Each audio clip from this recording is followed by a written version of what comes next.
Y'all make sure y'all go check this full video out on Failed Athlete Fraternity. But I want to give you a short, condensed version of why people are so frustrated with Sacramento State right now. The Big Sky is in a tizzy about what's going over there at Sacramento State. Now you ask me, Coach KD, who's Sacramento State? I don't even, people from the East Coast don't even know who Sac State is. Midwestern folk, they got no idea who Sac State is, but I'm gonna break it down for you right now. They got a coach over there named Brenden Marion. Brenden Marion, he's got a storied background. I believe he was over there at Pitt. He coached a little bit at Texas. And for the past 2 years, he's risen UNLV up from the ashes. UNLV was dead. They was nothing. A lot of people don't even know who UNLV is. Yes, the University of Nevada, Las Vegas. Las Vegas actually has a team, people. And they were solid for the past 2 years. Now, they came up against Ashton Genty, Heisman finalist in the Mountain West Championship, and they hit a brick wall. But other than that, they've had the best 2-season stretch that they've had in the last 50 some odd years, right? Let's call a spade a spade. Brenden Marion was responsible for that. You could tell there was some riffraff because Coach Barry went over to Purdue. He didn't take Brenden Marion with him.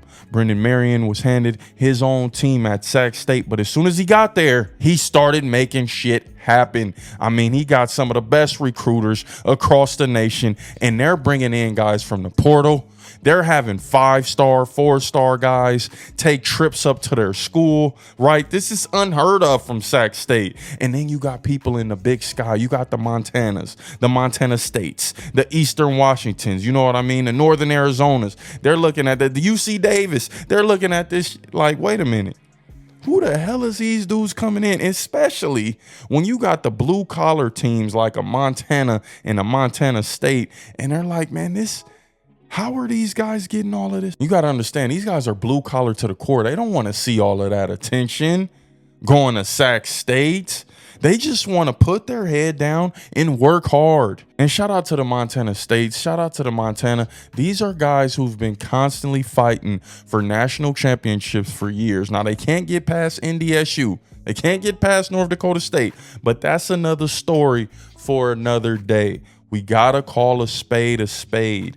I believe some of these guys are worried, man. They're taking the Big Sky by conference. And a lot of you guys will say, no, Coach KD, you're out of your mind. These guys aren't worried.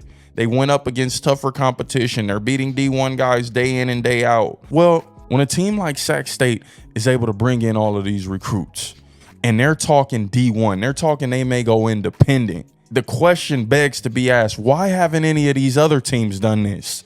Why hasn't Eastern done this when they've been getting with Washington year in and year out? Why hasn't Montana done this? Why hasn't Montana State done this? They've beaten prominent D1 teams, but yet you guys are still in Division I AA.